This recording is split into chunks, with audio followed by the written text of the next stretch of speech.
Om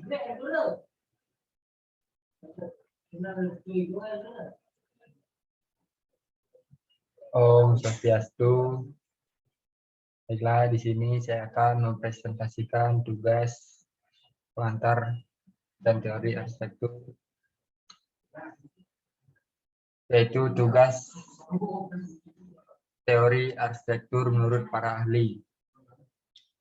Sebelumnya, perkenalkan nama saya Putri Gosa Putra, NPM 202162121006 dari kelas A1.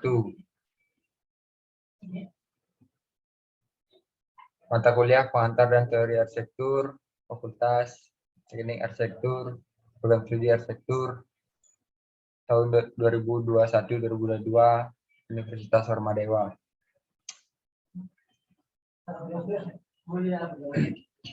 Teori arsitektur menurut para ahli. Yang pertama, what architecture is? Apa arsitektur itu? Menurut Francis Descartes, arsitektur adalah suatu tautan yang mempersatukan bentuk, ruang, teknik, serta fungsi. Arsitektur adalah suatu tautan yang mempersatukan bentuk, ruang, teknik, dan fungsi. Artinya, arsitektur merupakan suatu proses yang dilakukan dengan teknik-teknik tertentu untuk menggabungkan bentuk, ruang, dan fungsi secara bersamaan dalam suatu objek. Teknik penggabungan bentuk, ruang, dan fungsi dapat dituangkan pada bangunan. Bangunan dirancang pastinya memiliki bentuk, memiliki wujud yang di dalamnya terdapat ruang, di mana ruangan ini juga memiliki fungsi tertentu. Tidak hanya sekedar dirancang dan dibangun dengan metode atau teknik. Suatu bangunan harus memiliki fungsi tertentu. Contohnya, arsitektur merupakan tautan yang mempersatukan bentuk dan ruang serta fungsi. Contohnya, stadion sepak bola atau stadion lainnya. Stadion adalah sebuah bangunan yang umumnya berbentuk lingkaran atau setengah bola, di mana di dalamnya terdapat ruangan, yaitu lapangan yang dikelilingi tempat berdiri atau duduk bagi para penonton. Stadion pastinya difungsikan sebagai tempat penyelenggara suatu pertandingan. Jadi stadion ini stadion dirancang dengan teknik-teknik tertentu. Kemudian stadion juga memiliki bentuk, stadion juga terdapat ruang di dalamnya, dan pastinya stadion juga memiliki fungsi. Jadi arsitektur itu menggabungkan teknik, bentuk, ruang, dan fungsi jadi suatu bangunan.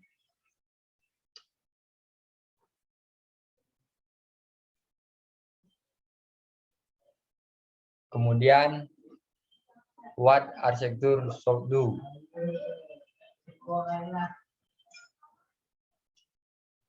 Apa sih fungsi-fungsi arsitektur tersebut? Menurut Christian Norberg School ada 4 fungsi arsitektur, yaitu 1. Pengendali faktor alam, yang kedua membentuk kerangka fungsi, yang ketiga membentuk lingkungan sosial, yang keempat sebagai simbol budaya. Yang pertama, bangunan dapat mengendalikan faktor alam. Bangunan dapat melindungi manusia dari pergantian cuaca, dapat melindungi dari bencana dan lain sebagainya. Jadi di sini arsitektur dapat difungsikan sebagai faktor pengendali alam, misalnya saat hujan sebagai tempat berlindung dari bencana dan lain sebagainya. Terus yang kedua, arsitektur dapat menciptakan kerangka fungsi. Artinya, arsitektur tidak hanya sekedar membangun ruang, tetapi setiap rencana atau rancangannya memiliki ide-ide atau visi-visi tertentu. Untuk membentuk suatu arsitektur, dibutuhkan beberapa kerangka-kerangka atau proses-proses yang harus sesuai agar menjadi bangunan yang terstruktur atau memiliki fungsi. Kemudian yang ketiga, bangunan dapat membentuk lingkungan sosial. Contohnya bangunan seperti Balai Banjar. Balai Banjar dapat digunakan sebagai tempat pertemuan, bermusyawarah, dan acara rapat agama, dan juga sebagai tempat berkumpulnya pemuda dan pemudi untuk mengapresiasikannya seperti tari. Jadi arsitektur berfungsi sebagai tempat untuk terbentuknya lingkungan sosial. Jadi dengan arsitektur di dalamnya terdapat aktivitas-aktivitas sosial. Kemudian yang keempat, arsitektur sebagai simbol budaya. Bangunan dapat menjadi simbol budaya masyarakat setempat di lingkungan tempatnya bangunan tersebut. Nah, jadi arsitektur menjadi ciri dari budaya di suatu daerah tersebut, tempat beradanya arsitektur tersebut. Kemudian yang ketiga, bagaimana sih caranya membuat arsitektur itu? Menurut teori kuno tentang arsitektur berasal dari Marcus Petrosius Pulo pada abad 1 sebelum Masehi.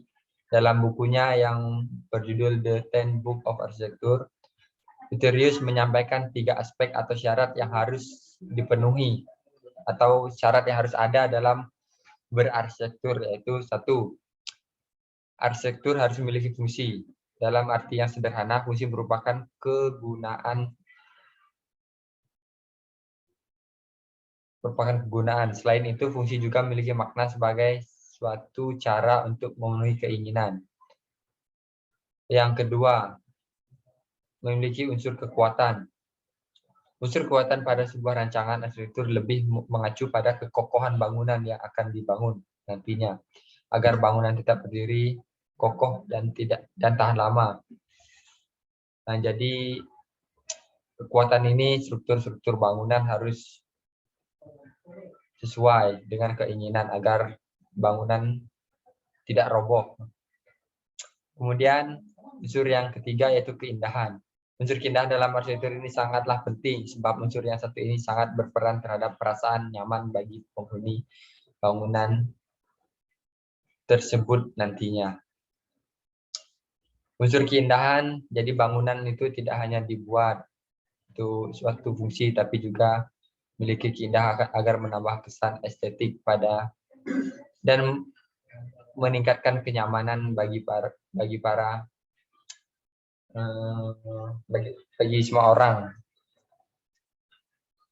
Nah, jadi dari ketiga unsur-unsur tersebut harus saling bersatu atau membentuk suatu kerangka yang kompleks, mulai dari keindahan, kekuatan, dan kegunaannya. Demikian presentasi dari saya ucapkan terima kasih.